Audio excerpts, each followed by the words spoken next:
मित्रों का बहुत बहुत स्वागत है। मित्रों, आज के वीडियो में आपको दो महत्वपूर्ण ज्ञान मिलेगा। पहला ज्ञान है भगवान महात्मा बुद्ध का उपदेश। उसके बाद जानेंगे स्वास्थ्य से संबंधित बहुत ही महत्वपूर्ण जानकारी, जैसा आपने थंबनेल पे देखा है। तो मित्रों, चलिए पहले भगवान महात्मा बुद्ध के उपदेश सुनते हैं एक कहानी के माध्यम से। भगवान महात्मा बुद्ध का आज का उपदेश है पावर ऑफ साइलेंस, चुप रहने की शक्ति। जी हाँ मित्रों, अगर आज आप इस रहस्य को समझ गए तो जिंदगी में कभी पीछे मुड़ के नहीं देखेंगे। तो चलिए दोस्तों, कहानी के माध्यम से जानते हैं। एक गांव में गौतम बुद्ध का बहुत बड़ा आश्रम था। वहां पर एक प्रसिद्ध बौद्ध गुरु रहते थे। वहां पर उनका एक शिष्य बहुत बोलता था। वह हर समय इधर उधर की बातें करता था।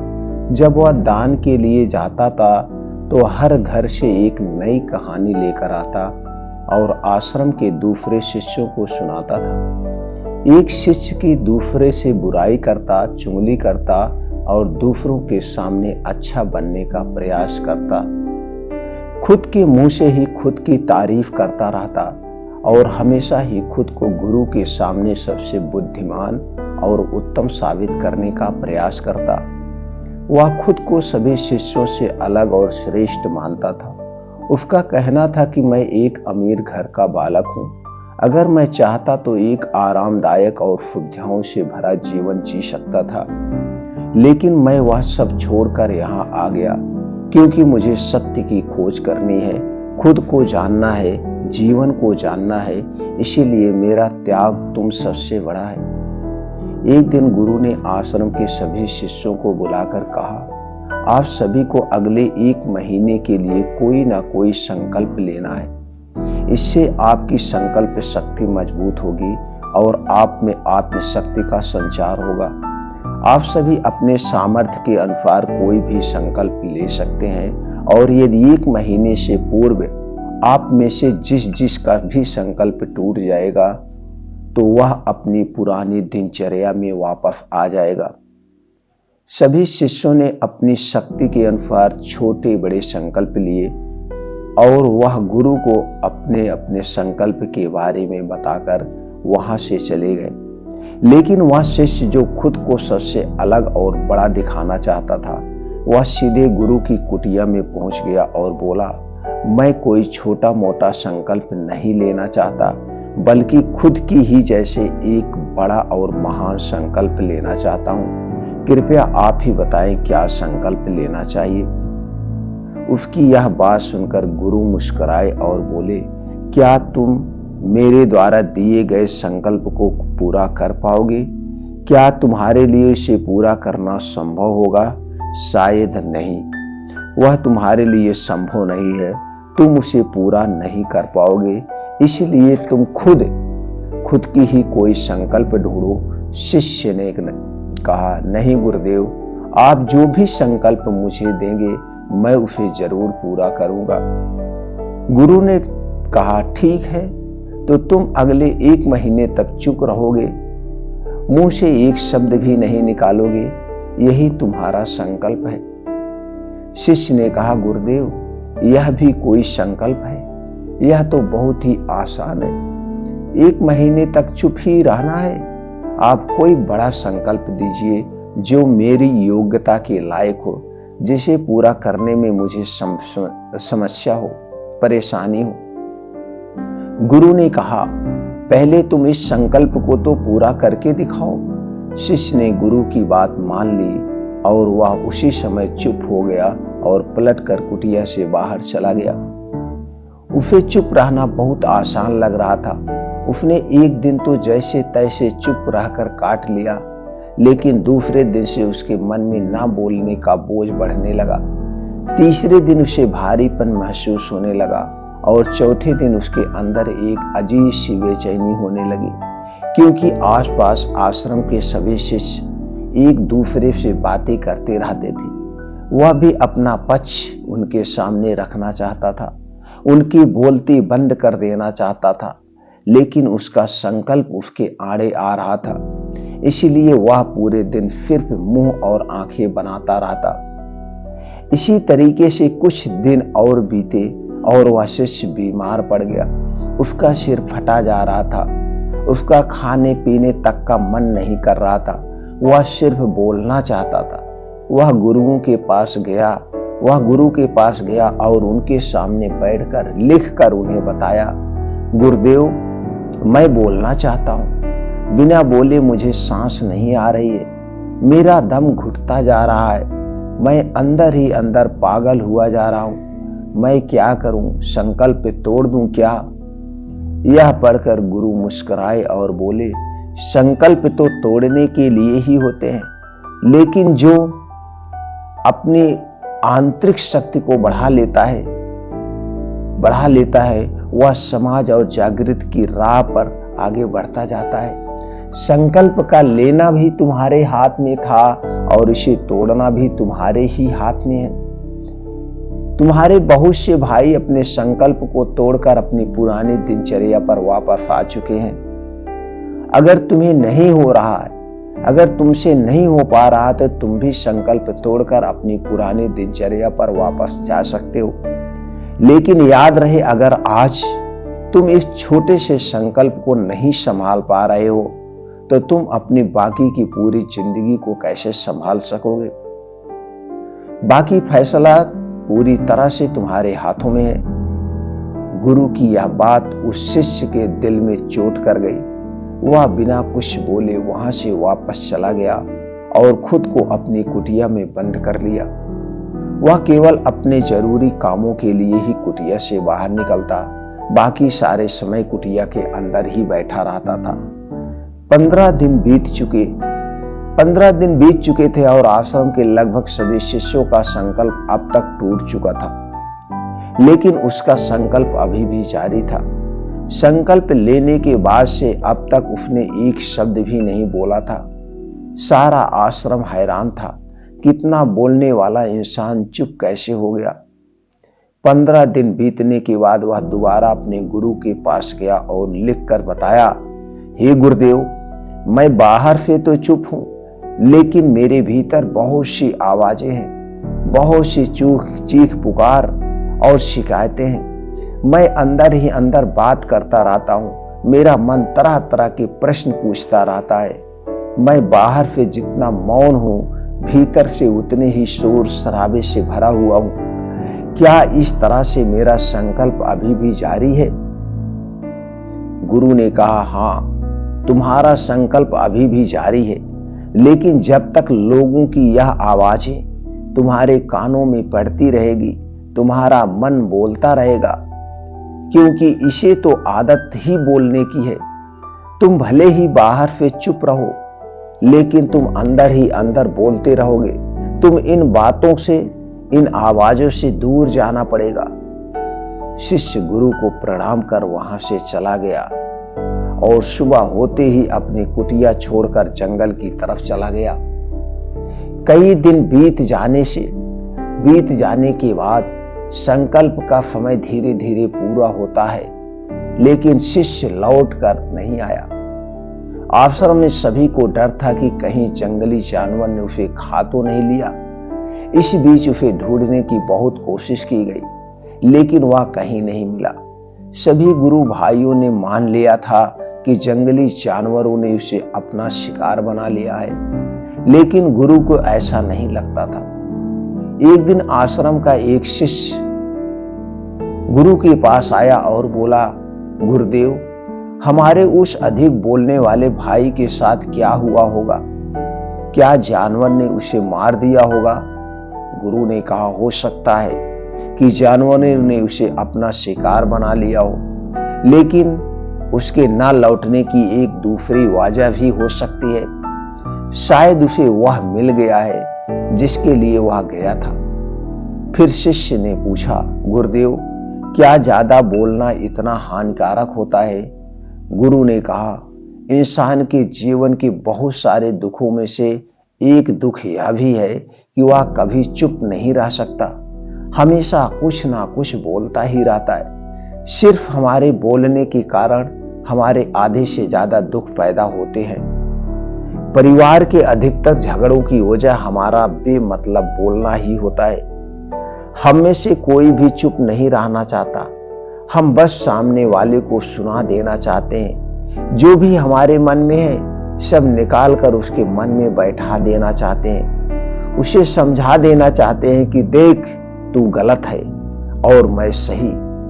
और इस तरीके से सब एक दूसरे की सड़ी गली बातों को ग्रहण कर रहे हैं। इस तरीके से सुनने और सुनाने का यह काम जिंदगी भर चलता रहता है। लेकिन इस नासमझी में हम अपना समय, अपना जीवन, अपनी समझ और सबसे महत्वपूर्ण व कीमती पल जो जिए जा सकते हैं, जिनको अनुभव किया जा सकता है, जिनमें आनंद को प्राप्त किया जा सकता है, यह सब खो देते हैं।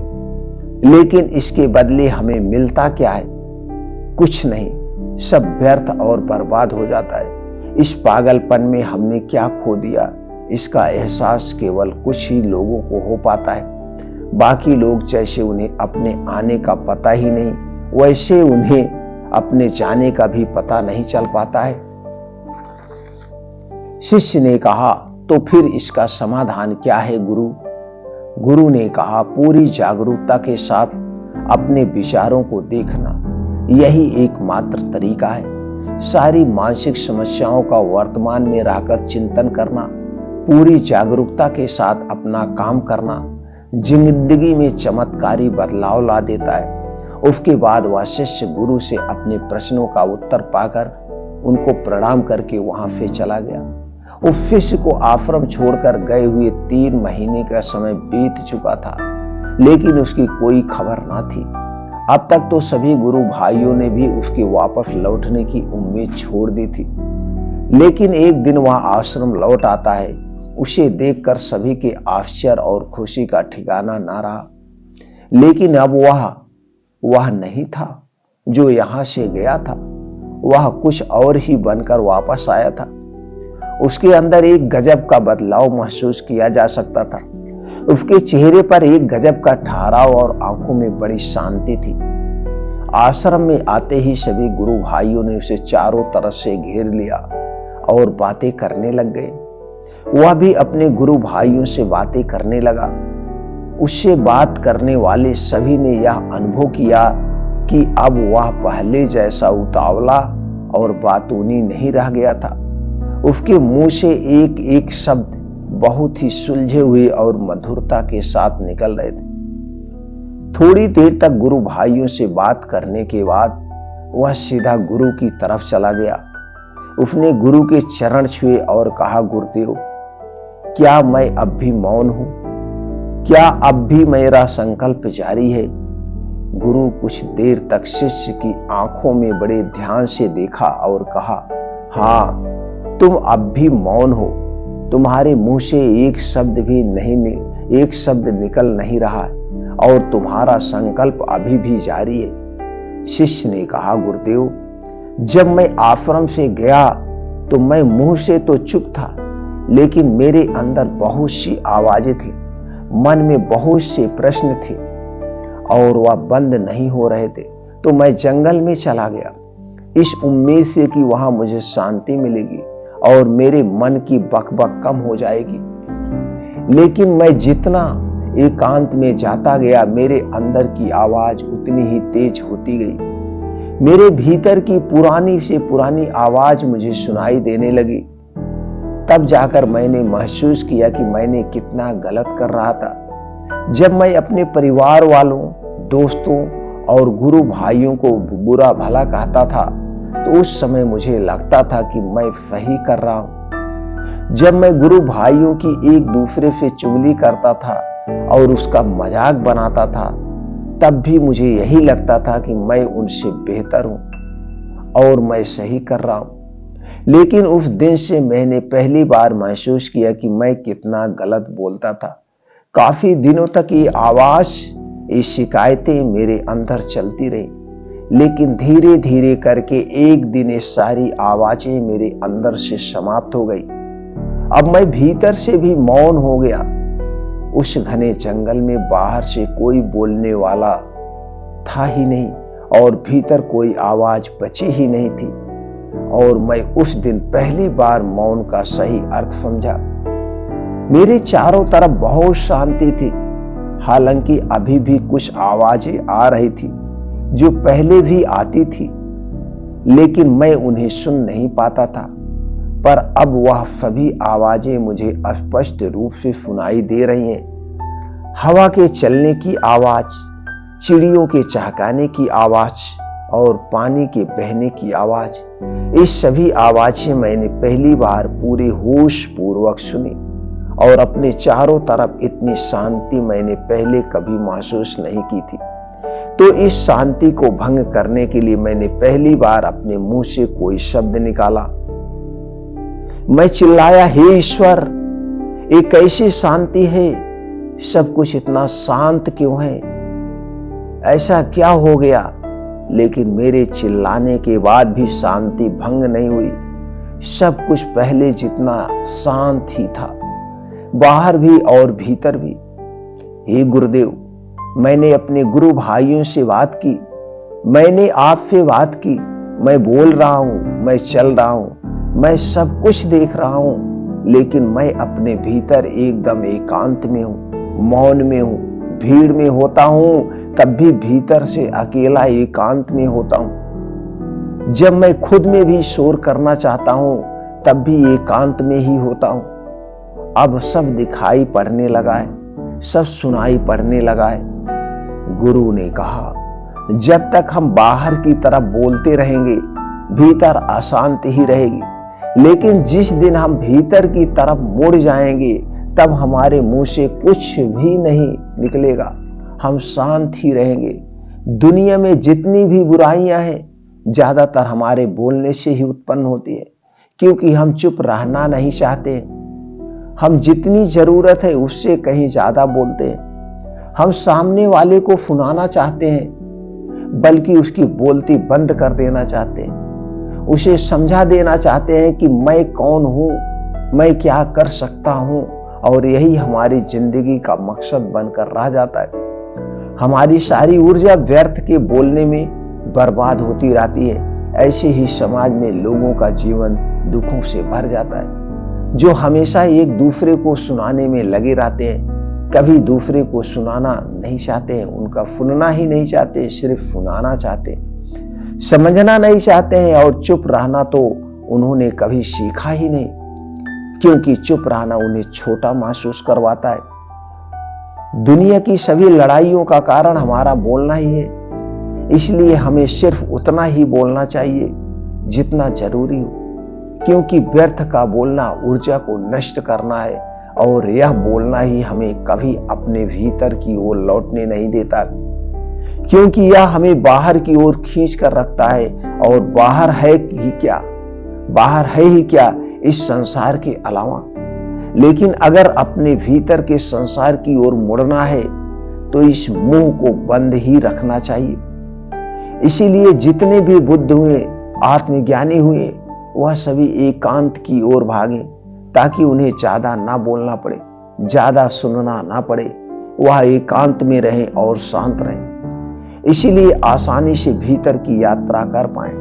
लेकिन अगर कोई चाहे तो इस संसार में रहकर भी एकांत में रह सकता है, शांत रह सकता है, लेकिन इसके लिए उन्हें अपनी ऊर्जा बचानी होगी, जिसे वह अब तक अपने व्यर्थ के शब्दों में बर्बाद कर रहे थे। दोस्तों, इस छोटी सी कहानी से आपको क्या सीख मिली?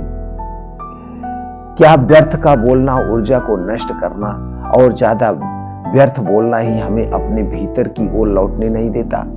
क्योंकि यह हमें बाहर की ओर झुकाए रखता है, और जिन्हें भीतर की यात्रा करनी है उन्हें अपने मुंह को बंद रखना ही चाहिए, अपने मुंह को बंद रखना चाहिए। मुझे उम्मीद है दोस्तों आपको यह कहानी पसंद आई होगी और आपको काफी कुछ सीखने को मिला होगा। दोस्तों, कहानी के बारे में अपने विचार हमें जरूर बताएं और ये कहानी ज्यादा से ज्यादा लोगों तक शेयर करें। चलिए मित्रों, जानते हैं स्वास्थ्य से संबंधित जो आज की महत्वपूर्ण जानकारी है। जी हाँ मित्रों, जैसे आप लोगों ने थंबनेल पे देखा है, 6 चमत्कारी भी खाने से ढलती उम्र रुक सी जाएगी। जी हाँ मित्रों, आप सभी जानते हैं ये हमारा शरीर जो बना हुआ है ये इन्हीं प्रोटीन, विटामिन, मल्टीविटामिन से बना हुआ है। हमारा शरीर 5 तत्वों से बना है, पृथ्वी, जल, अग्नि, वायु और आकाश, और इन्हीं 5 तत्वों से पृथ्वी का भी निर्माण हुआ है। दोस्तों हमारे शरीर में 3 दोष पाए जाते हैं, 3 दोष, वात दोष, पित्त दोष और कफ दोष। जब हमारे शरीर का ये 3 दोष बढ़ता है तभी हम बीमार होते हैं, अन्यथा बीमार नहीं होते हैं। अगर ये हमारे शरीर का 3 दोष बैलेंस में रहे तो कभी हम बीमार नहीं होंगे। अगर आपके शरीर का वात दोष बढ़ गया तो 50 से 60% बीमारी होगी, कफ दोष बढ़ता है तो 5 से 10% बीमारी होती है, और पित्त दोष बढ़ता है तो 15 से 20% बीमारी होती है। यानी 100% हम 3 दोष को बढ़ने से होते हैं। तो हमें ऐसे अपने डाइट को मैनेज करना होगा, ऐसे हमें अपना रहन सहन रखना होगा कि जिससे हमारा ये 3 दोष बढ़े ना। और ये 3 दोष बढ़ता कब? जब हमारे खान पान की दिनचर्या, ये लाइफ स्टाइल, ये खाने का ना तो समय है, ये सारी चीजें आपको करना पड़ेगा। जब ये हो जाता है तो 3 दोष बढ़ जाता है। और दोस्तों आप जानते हैं हमारा शरीर प्रोटीन विटामिन से बना हुआ है। Vitamin A, vitamin B, vitamin D, calcium, iron, vitamin D, इन्हीं से बना हुआ है। जब किसी प्रोटीन विटामिन की कमी होती है तभी हमारा शरीर बीमार होता है। जैसे दोस्तों आप जानते होंगे विटामिन ए की कमी हो गई तो हमें क्या होगा? नाइट ब्लाइंडनेस, रात में दिखाई नहीं देगा। फिर हम डॉक्टर के पास जाते हैं तो डॉक्टर क्या करता है? तो डॉक्टर विटामिन ए से संबंधित कैप्सूल, टैबलेट, सिरप, पाउडर कुछ भी देता है तो हम उसका प्रयोग करते हैं और धीरे धीरे इस समस्या से निजात मिल जाता है। जैसे आप लोग पहले के जमाने में चले जाइए, देखिए दोस्तों किराना स्टोर पर, जनरल स्टोर पर, मेडिकल स्टोर पर एक शीशी में विटामिन ए का कैप्सूल मिलता था। तो सब लोग इतना समझदार थे कि किसी को आंखों से जब नहीं दिखाई देता था तो चले जाते थे मेडिकल स्टोर पे, विटामिन ए का टैबलेट लेते थे, खाते थे और फिर उन्हें रात में दिखाई देने लगते।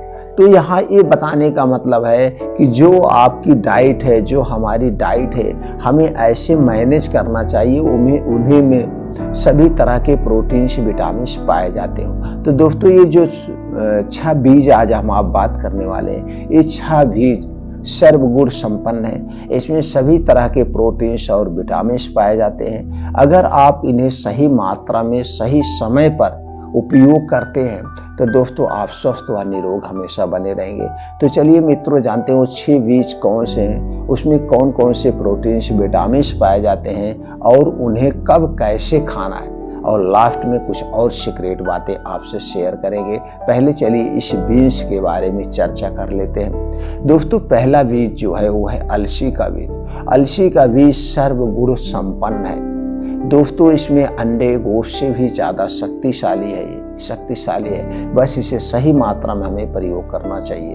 तो दोस्तों चलिए जानते हैं अलसी में क्या क्या पाया जाता है। मित्रों अलसी में पाया जाता है omega 3 fatty acid, alpha linolenic acid, lignan, protein, fibre, manganese, copper, protein, healthy fat, खनिज, vitamin C, vitamin A, vitamin K, carbohydrate, iron, phosphorus, potassium, zinc आदि जैसे प्रोटीन, विटामिन पाए जाते हैं। दूसरी चीज है दोस्तों मेथी का दाना। मेथी के दाना में पाया जाता iron, calcium, magnesium, potassium, sodium, zinc, phosphorus, folic acid, vitamin A, vitamin B, vitamin C, protein, carbohydrate, fibre, antioxidant और ऐसे छोटे मोटे बहुत सारे प्रोटीन, विटामिन पाए जाते हैं। तीसरी चीज है वो है कद्दू का बीज। कद्दू के बीज में protein, calorie, carbohydrate, iron, fibre, sodium, folate, vitamin C, vitamin E, antioxidant, zinc, fatty acid, magnesium, calcium जैसे छोटे मोटे तत्व पाए जाते हैं। और अगली चीज है दोस्तों है मूली का बीज।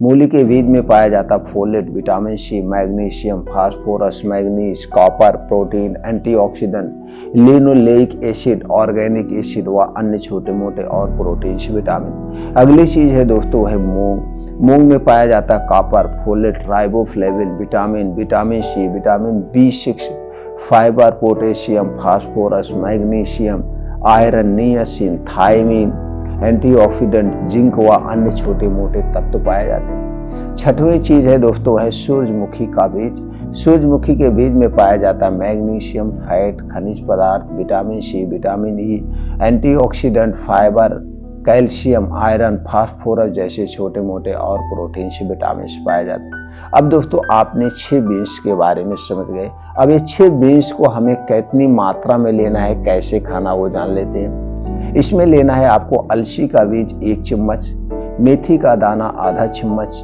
कद्दू का बीज 1 चम्मच, मूली का बीज 1 चम्मच, साबुत मूंग 50 ग्राम, 40 ग्राम, 25 ग्राम, जितना आप खा सकते हैं उतना ले सकते हैं, सूरजमुखी का बीज 1 चम्मच। ये सारे बीन्स लेने के बाद इसे अच्छी तरह से धुल देना है। धुलने के बाद इसे मिट्टी के बर्तन में रात भर के लिए भिगो देना है और सुबह जब आप योगा प्राणायाम मेडिटेशन करके आएंगे उसके बाद इन सारे बीन्स को बैठ करके आराम से चबा चबा के खाना है। बस इसे खाने में एक सावधानी बरतना है कि इसे खाने के घंटे पहले कुछ नहीं खाना है और इसे खाने के 2.5 घंटे बाद तक, 2.5-3 घंटे बाद तक आपको कुछ नहीं खाना पीना है, क्योंकि ये सारे प्रोटीन विटामिन से भरे हुए हैं। इसे पचने में 2 से 2.5 से 3 घंटा लगेगा और इस समय आपको कुछ नहीं खाना पीना है, तब इसका पूर्ण रूप से फायदा मिल सकता है। अब दोस्तों बात ये उठती है इसे कितना दिन खाना चाहिए। दोस्तों देखिए, हमें हर एक तरह के प्रोटीन विटामिन खाए जाते हैं, खाना चाहिए। तरह तरह के बीन्स में तरह तरह के प्रोटीन विटामिन पाए जाते हैं। जितना प्रकार के बीन्स हैं सब में एक प्रकार के प्रोटीन विटामिन नहीं पाए जाते, सब में अलग अलग पाए जाते हैं। इसलिए कोई भी चीज लगातार नहीं खाना चाहिए। कभी 28 दिन, मतलब एक रेशियो बनाइएगा, 3 महीना उसको खाइए, 3 महीना उसको खाइए, 3 महीना उसे खाना है, ऐसे बदल बदल के खाना चाहिए।